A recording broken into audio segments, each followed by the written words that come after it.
काय विषय आता?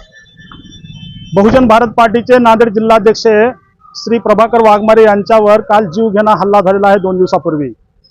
मी पक्षाचा राष्ट्रीय अध्यक्ष या नात्याने या हॉस्पिटलमध्ये त्याला ॲडमिट केला असल्याने इथे मी त्यांना भेटीसाठी आलेलो आहे।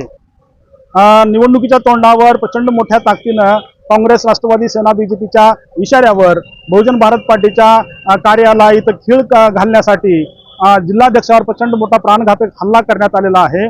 पोलीस प्रशासनाने कसल्याही पद्धतीने आता याच्यामध्ये FIR फाडला नाही किंवा या नराधमाला गुंडांना अजून अटक केलेली नसल्याचे मला इथे कळते।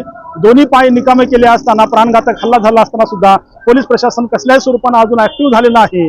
तर माझी पोलीस प्रशासनाला प्रचंड मोठ्या ताकदीने इशारा आहे की येणाऱ्या 1-2 दिवसांमध्ये आपण जर प्रस्थापित गुंडांना त्या पकडलं नाही आणि अटक केलं नाही, योग्य ती कारवाई नाही केली तर बहुजन भारत पार्टी मोठ्या ताकदीनं या प्रशासनाच्या विरोधामध्ये आंदोलन करेल। आणि इथल्या या काँग्रेस, राष्ट्रवादी, सेना, बीजेपीच्या लोकांनी, ज्या कोणी लोकांनी त्यांच्या इशाऱ्यावर हल्ला झालेला आहे त्या लोकांना गर्भित इशारा आहे, त्या समाजाला इशारा आहे की देशामध्ये सौदार्याचं वातावरण टिकवण्यासाठी आंबेडकरी विचाराच्या कार्यकर्त्यावर हल्ला करणं योग्य नाही। अशा लोकांना, तुम्ही राजकीय लोकांना येणाऱ्या निवडणुकीमध्ये गुंडागर्दी करणाऱ्या नेत्यांना निवडून देऊ नये असं माझं तुम्हाला आवाहन करण्यात येत आहे।